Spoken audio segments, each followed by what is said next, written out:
तो बच्चों, किसी कारणवश कल आपका वीडियो नहीं अपलोड हो सका था, तो आज आपका वीडियो अपलोड हो रहा है। आप इसको द्वादशा पाठा आप एकादशा पाठा तक कंप्लीट कर लिए होंगे और आज हम द्वादशा पाठा विद्याधनम, ठीक, इसे कंप्लीट करेंगे।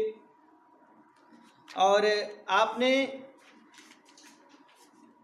एकादशा पाठा समवायो ही दुर्जया, इसको आप अच्छे से कंप्लीट कर लिए होंगे और जितने बच्चों का कंप्लीट हो गया है वो कमेंट बॉक्स में हमें ज़रूर बताएंगे कि सर मेरा कंप्लीट है, ठीक, ताकि हमें भी पता चले कि कितने बच्चों का होमवर्क कंप्लीट हुआ और कितने बच्चे अभी पीछे हैं। चलिए देखते हैं द्वादशा पाठा विद्याधनम। तो यहाँ पर आपका जो है विद्याधन मतलब सबसे बड़ा जो धन है वो क्या है? विद्या रूपी धन ही सबसे बड़ा होता है, चाहे वो विपत्ति का समय हो, चाहे विदेश में हो, चाहे कहीं पर भी हो, और मतलब हर तरीके से क्या है, विद्याधन आपका सर्वश्रेष्ठ है। और इसी के बारे में हमें यहाँ पर इस पद में, यहाँ पर इस श्लोक में हमें इसी को देखना है, इस चैप्टर में द्वादशा पाठा, ठीक। तो लिखा है ना चौरहार्यम ना चौरहार्यम ना चा राजहार्यम ना भ्रातृभाज्यम ना चा भारकारी वैकृते वर्धत एव नित्यम विद्याधनम सर्वधनम प्रधानम, ठीक। अब देखिए लिखा है ना चौरहार्यम। देखिए आप लोग पढ़ते हैं कि जो चुराया ना जा सके, ठीक, लेकिन होगा क्या, कह रहे हैं कि देखिए लास्ट लाइन से ले लेंगे, ठीक, लास्ट लाइन से ले लेंगे, विद्याधनम सर्वधनम प्रधानम, विद्याधनम सर्वधनम प्रधानम। तो क्या है, विद्याधन सभी धनों में प्रधान है या सभी धनों में मुख्य है। तो ना चौरहार्यम, कह रहे हैं कि इसको ना चोर चुरा सकता है, ना या चोर के चुराए जाने योग्य है, ठीक। ना चा राजहार्यम, ना राजा के द्वारा छीनने योग्य है, ना भ्रातृभाज्यम, ना भाइयों के द्वारा भाज्यम बांटने योग्य है, ना चा भारकारी, और ना यह भार बढ़ाने वाला ही है, ठीक। कह रहे हैं कि ना चौरहार्यम ना चा राजहार्यम ना भ्रातृभाज्यम ना चा भारकारी, ठीक। कह रहे हैं कि विद्या, और यहाँ से लास्ट लाइन है विद्याधनम सर्वधनम प्रधानम, कह रहे हैं कि विद्याधन सभी धनों में प्रधान है, इसे ना चोर के द्वारा चुराए जाने, कह रहे हैं कि यह ना चोर के द्वारा चुराए जाने योग्य है, ना राजा के द्वारा छीनने योग्य है, ना भ्रातृभाज्यम चा भारकारी, ना भाइयों के द्वारा बांटे जाने योग्य है, और भारकारी, और ना यह भार बढ़ाने वाला ही है। व्यकृते वर्धत एवं नित्यम, कह रहे कि व्यकृते यह खर्च किए जाने पर क्या होता है, नित्यम हमेशा वर्धत एवं बढ़ता ही है, ठीक। कह रहे कि विद्याधन सभी धनों में प्रधान है, यह न चोर के द्वारा चुराए जाने योग्य है, न राजा के द्वारा छीनने योग्य है, न भाइयों के द्वारा बांटे जाने योग्य है, और न भार बढ़ाने वाला है, यह खर्च किए जाने पर हमेशा बढ़ता ही है, ठीक। तो ये क्या है, ये आपका पहला श्लोक था, समझ में आया, ठीक। इसको तो आप लोग पीछे की क्लास में भी, क्लास 3-4 में भी कहीं पर आपको मिल गया होगा, इसके बारे में आप सुने होंगे। चलिए अगला देखते हैं। विद्या नाम नरस्य रूपम अधिकम प्रछन्न गुप्तम धनम विद्या भोग करी यशा सुख करी विद्या गुरुणाम गुरु विद्या बंधु जनो विदेश गमने विद्या परा देवता विद्या राजसु पूज्यते ना ही धन विद्या विहीनः पशु, ठीक। अब देखिए कह रहे हैं कि विद्या नाम नरस्य रूपम अधिकम प्रछन्न गुप्तम धनम। अब ये क्या है, देखिए विद्या नाम मतलब विद्या नामक धन क्या है, नरस्य मनुष्य का रूपम अधिकम अधिक सौंदर्य होता है। ठीक, कहने का मतलब ये है कि विद्या रूपी धन जिसके पास है वो क्या है, उस मनुष्य का वही सबसे अच्छा, सबसे बड़ा, सबसे अधिक सौंदर्य होता है। प्रछन्न गुप्तम धनम, यह क्या है, प्रछन्न गुप्तम, कह रहे हैं कि यह प्रछन्न मतलब बिल्कुल, अत्यंत, गुप्तम गुप्त धनम धन है। ठीक, यहाँ पर कहा जा रहा है कि विद्या नामक धन मनुष्य का अधिक सौंदर्य होता है, यह अत्यंत गुप्त धन है। विद्या भोग करी यशः, कह रहे हैं कि विद्या भोग देने वाली है। ठीक, विद्या भोग करी, विद्या भोग देने वाली है। यशः यश देने वाली है। सुख करी, सुख देने वाली है। विद्या गुरुणाम गुरु, क्योंकि विद्या गुरुओं का भी गुरु है। ठीक, कह रहे हैं कि विद्या भोग देने वाली है, यश देने वाली है, सुख देने वाली है और विद्या गुरुओं का भी गुरु है। विद्या बंधुजने विदेश गमने विद्या परा देवता। ठीक, कह रहे हैं कि विद्या बंधुजनों मतलब साथी है। ठीक, जनों लोगों का, विदेश गमने विदेश जाने पर, कह रहे हैं कि विदेश जाने पर विद्या लोगों का साथी है, बंधु है या मित्र है। विद्या परा देवता, और विद्या सबसे बड़ी देवता भी है। ठीक, परा मीन्स सबसे बड़ी। ठीक, विद्या सबसे बड़ी देवता भी है। फिर आगे, विद्या राजसु पूज्यन्ते ना ही धनम विद्या विहीना पशु, कह रहे हैं कि विद्या राजसु पूज्यन्ते ना ही धनम, कह रहे हैं कि विद्या राजसु पूज्यन्ते, विद्या राजाओं के द्वारा पूज्यन्ते पूजी जाती है, या राजाओं में विद्या की पूजा होती है, ना ही धनम बल्कि धन की नहीं। ठीक, कहने का मतलब है कि राजा विद्या, जितने भी राजा हैं वो विद्या की पूजा करते हैं, ना कि धन की। ठीक, विद्या विहीना पशु, यानी कि विद्या के बिना मनुष्य क्या है, पशु के समान है। विद्या के बिना मनुष्य पशु के समान है। देखिए फिर से, विद्या नामक धन मनुष्य का क्या है, अधिक सौंदर्य होता है, क्योंकि यह अत्यधिक गुप्त धन है। विद्या भोग करी यशा सुख करी विद्या गुरुणाम गुरु, कह रहे हैं कि विद्या भोग देने वाली है, यश देने वाली है, सुख देने वाली है और विद्या गुरुओं का भी गुरु है।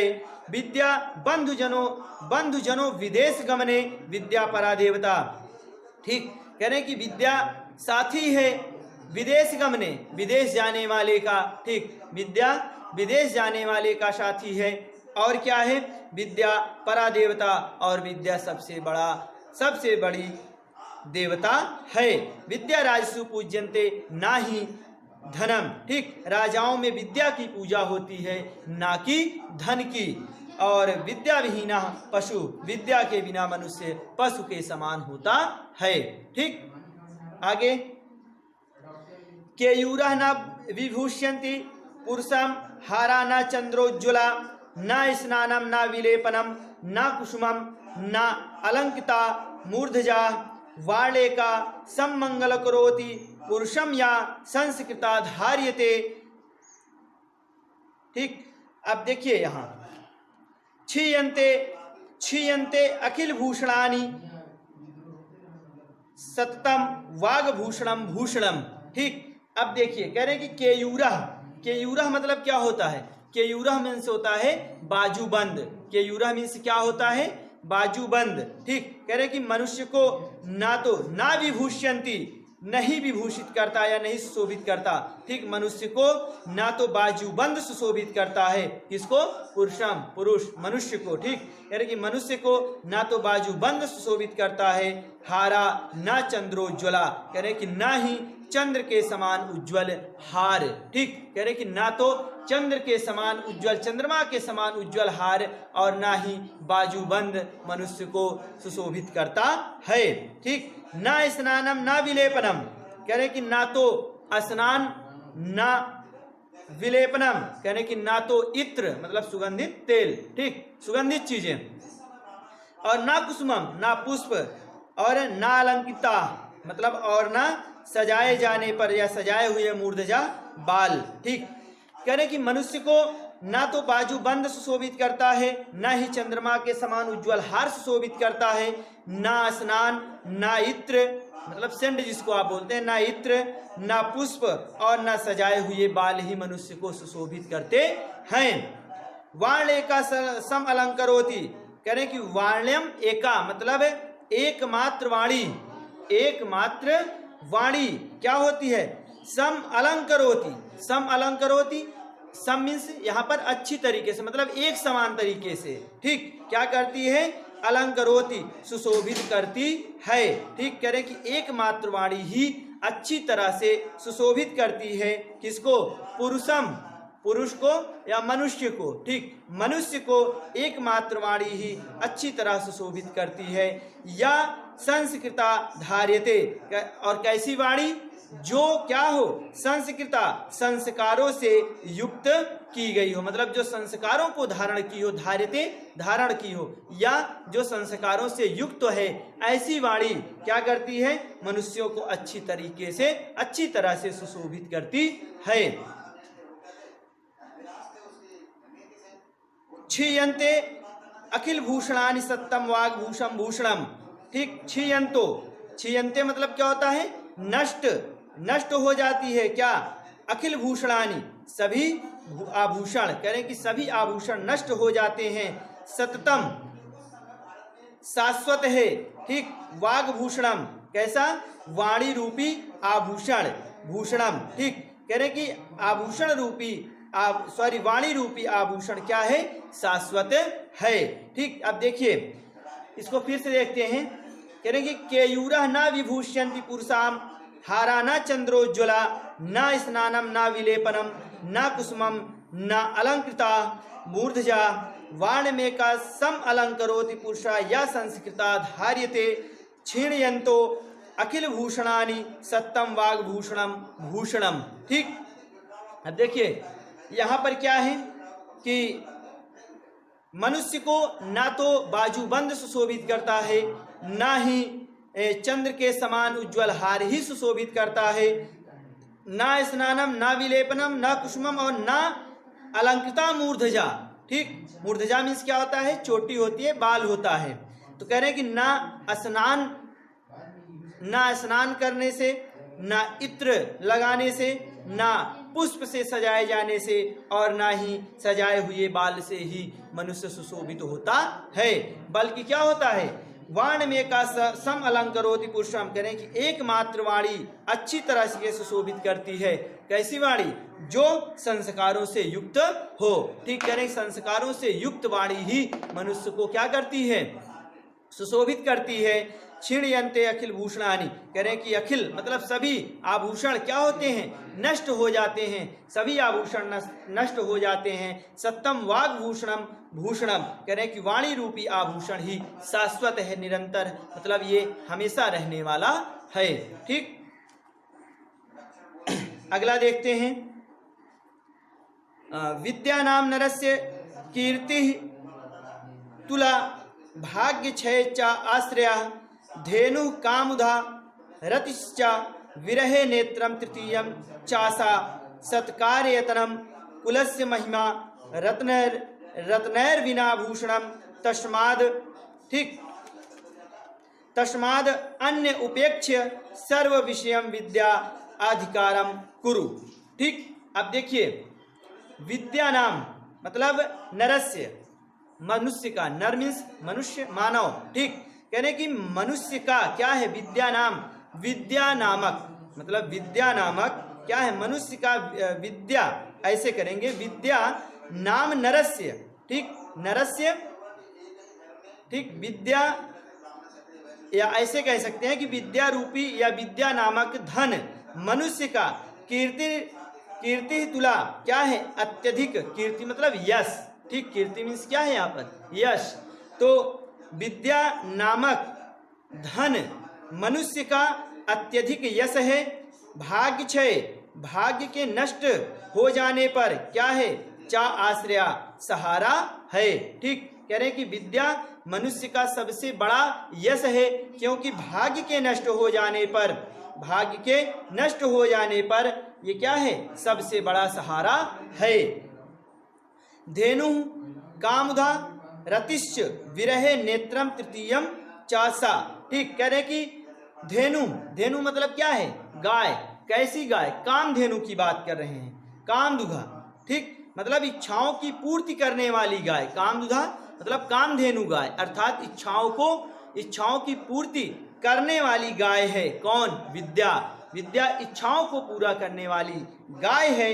विरहे, वियोग में, ठीक, सॉरी, रतिश्च, कह रहे कि रतिश्च मतलब और प्रेम है। क्या? विरहे, विरह में, दुख में, वियोग में क्या है? वियोग में प्रेम है। तृतीयम नेत्रम तृतीयम चा, क्या है? तीसरी आंख है। कह रहे हैं कि वियोग में क्या है? प्रेम की तीसरी आंख भी है। कौन? विद्या। ठीक, सत्कारयतनम कुलस्य महिमा रत्नैर्विना भूषणम तस्माद अन्य उपेक्षे सर्व विषयम विद्याधिकारम कुरु। ठीक, अब देखिए, कह रहे हैं कि सत्कार आयतनम मतलब सम्मान का निवास है। क्या है?